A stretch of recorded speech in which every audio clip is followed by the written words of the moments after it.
Dr. North, has there really been a comprehensive study of the conservative movement that you know of? There have been a couple of studies of the intellectual figures who have shaped the thinking of conservatives.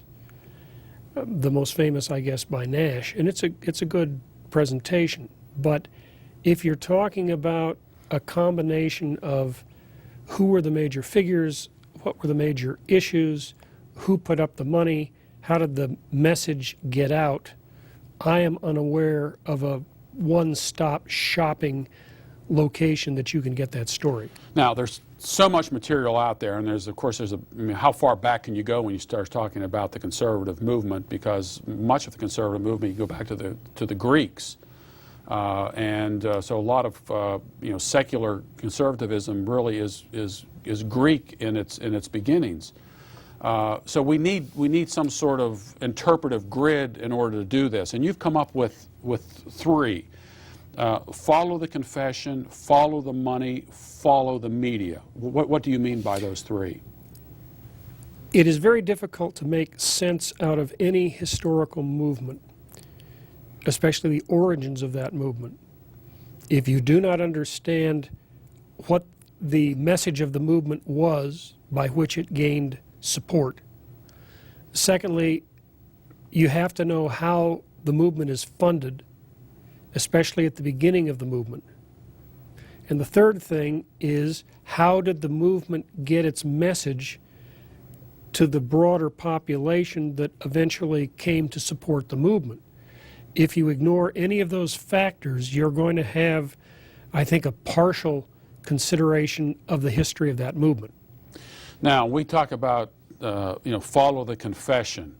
That's kind of, in our circles, being from a Presbyterian background, I was raised Roman Catholic, I know what a confession of faith is.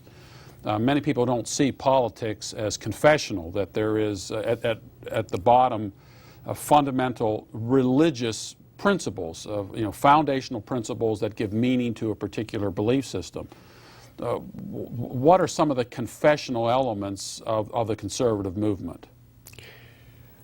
The movement has always, in America, been divided between what might be called the libertarian camp and the other being the traditional moral values camp.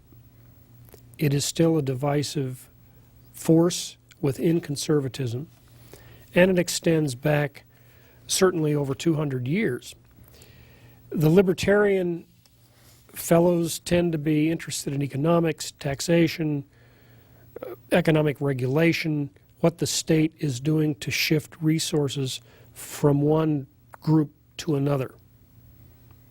And they usually are in favor of reducing taxes and reducing the amount of government regulation on the economy. The traditional moral values camp worries more about ethical issues. The abortion issue, of course, is the big dividing issue, has been for over 30 years, but it extends to another issue today, for example, would be the marriage, official marriage, legal marriage of homosexuals. These are seen as fundamental issues within the traditional moral values camp, much less so within the libertarian side of the movement. And this is not a recent phenomenon. This goes back certainly to the time of Adam Smith. So it goes back well over 200 years.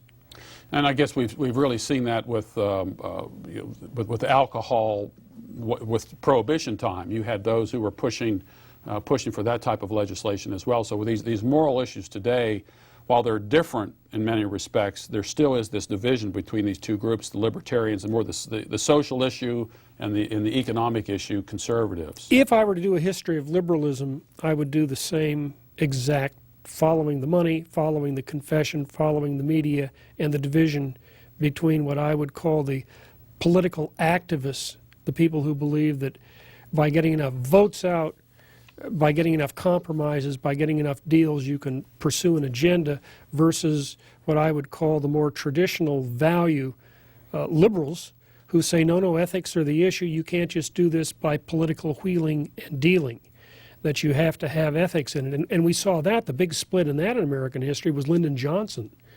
You had on one side, he was the greatest of all the wheeler dealers on getting legislation passed, and yet by the end of his term, he had mobilized total opposition in the streets, the open opposition to everything he stood for by the sons and daughters of the liberals who had put him into office.